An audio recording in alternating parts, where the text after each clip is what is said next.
The Gift of the Magi. $1.87, that was all, and 60 cents of it in the smallest pieces of money, pennies. Pennies saved 1 and 2 at a time by negotiating with the men at the market who sold vegetables and meat, negotiating until one's face burned with the silent knowledge of being poor. 3 times Della counted it, $1.87. And the next day would be Christmas. There was clearly nothing to do but sit down and cry, so Della cried, which led to the thought that life is made up of little cries and smiles, with more little cries than smiles. Della finished her crying and dried her face. She stood by the window and looked out, unhappily, at a gray cat walking along a gray fence in a gray backyard. Tomorrow would be Christmas Day, and she had only $1.87 to buy her husband Jim a gift. She had been saving every penny she could for months, with this result. Jim earned $20 a week, which does not go far. Expenses had been greater than she had expected. They always are. Many a happy hour she had spent planning to buy something nice for him, something fine and rare, something close to being worthy of the honor of belonging to Jim. There was a tall glass mirror between the windows of the room.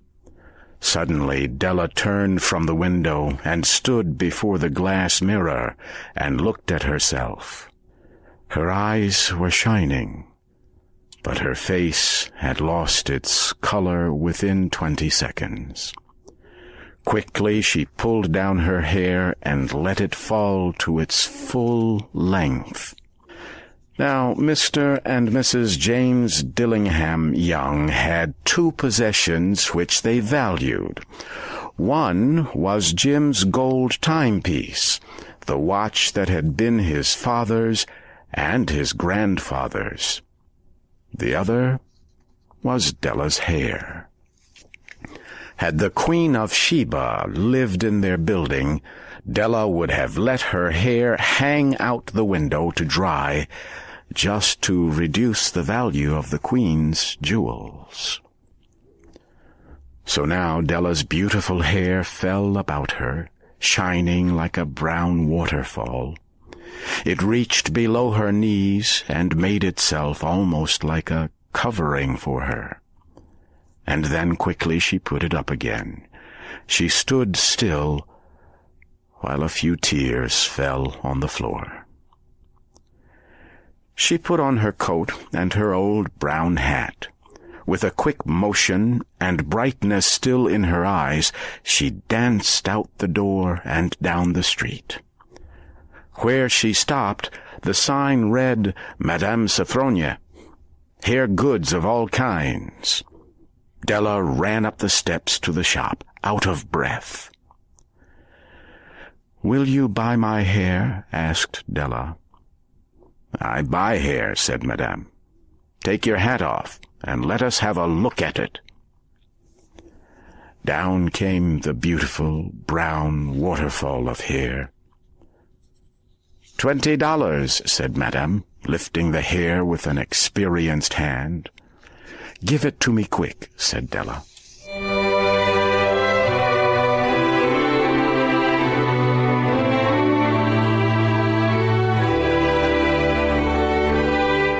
The next 2 hours went by as if they had wings. Della looked in all the stores to choose a gift for Jim. She found it at last. It surely had been made for Jim and no one else. It was a chain, simple round rings of silver. It was perfect for Jim's gold watch. As soon as she saw it, she knew that it must be for him. It was like him, quiet, and with great value.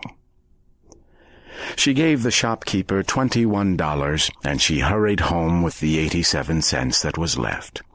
When Della arrived home, she began to repair what was left of her hair. The hair had been ruined by her love and her desire to give a special gift. Repairing the damage was a very big job. Within 40 minutes, her head was covered with tiny round curls of hair that made her look wonderfully like a schoolboy. She looked at herself in the glass mirror long and carefully. "If Jim does not kill me before he takes a second look at me," she said to herself, "he'll say I look like a song girl. But what could I do? Oh, what could I do with $1.87? At 7 o'clock that night, the coffee was made, and the pan on the back of the stove was hot and ready to cook the meat. Jim was never late coming home from work. Della held the silver chain in her hand and sat near the door. Then she heard his step, and she turned white for just a minute. She had a way of saying a little silent prayer about the simplest everyday things. And now she whispered, "Please, God, make him think I am still pretty."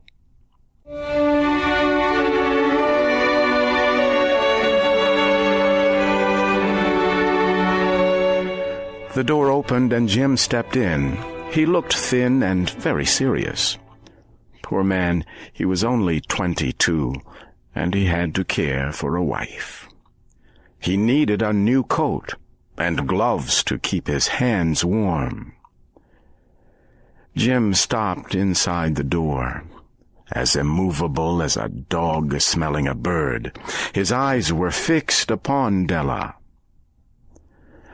There was an expression in them that she could not read, and it frightened her.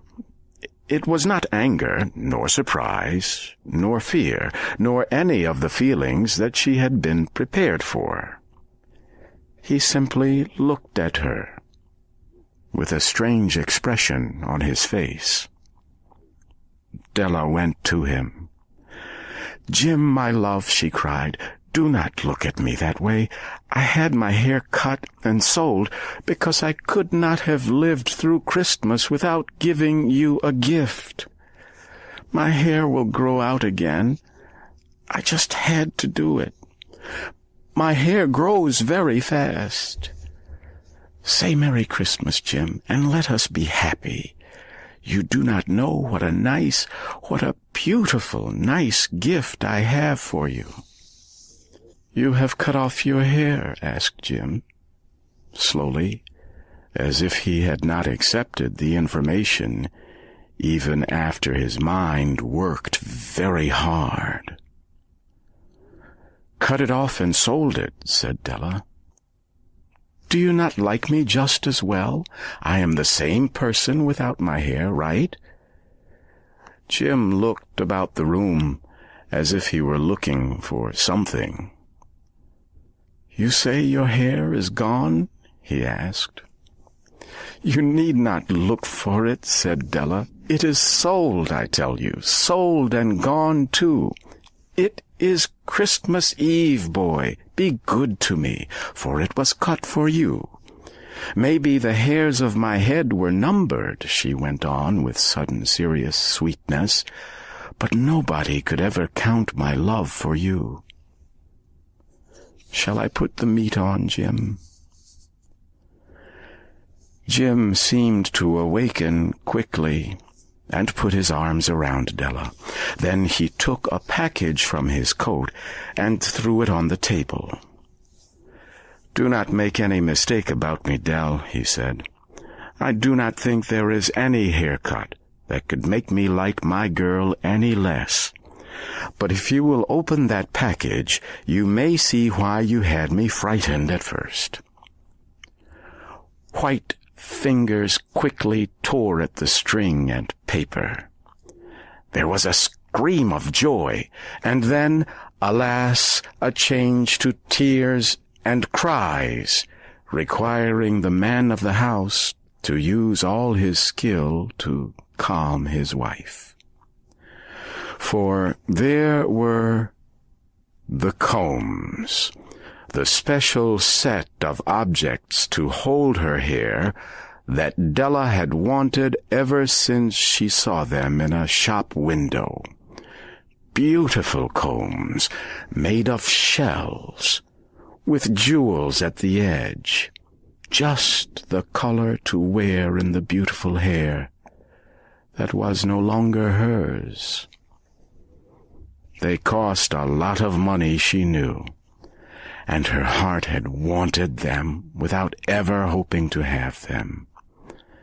And now the beautiful combs were hers, but the hair that should have touched them was gone. But she held the combs to herself, and soon she was able to look up with a smile and say, "My hair grows so fast, Jim." Then Della jumped up like a little burned cat and cried, "Oh, oh!" Jim had not yet seen his beautiful gift. She happily held it out to him in her open hands. The silver chain seemed so bright. "Isn't it wonderful, Jim? I looked all over town to find it. You will have to look at the time 100 times a day now. Give me your watch. I want to see how it looks on it." Instead of obeying, Jim fell on the couch and put his hands under the back of his head and smiled.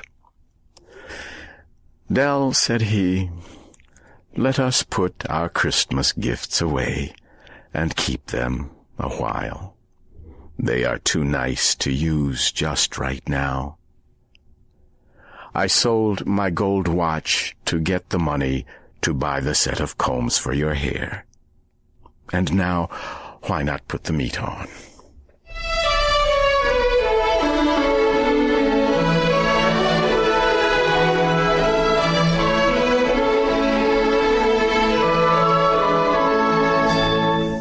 The Magi were wise men, wonderfully wise men, who brought gifts to the baby Jesus.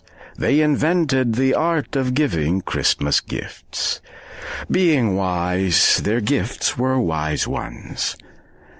And here I have told you the story of two young people who most unwisely gave for each other the greatest treasures of their house. But in a last word to the wise of these days, let it be said that of all who give gifts, these two were the wisest. Everywhere they are wisest. They are the Magi.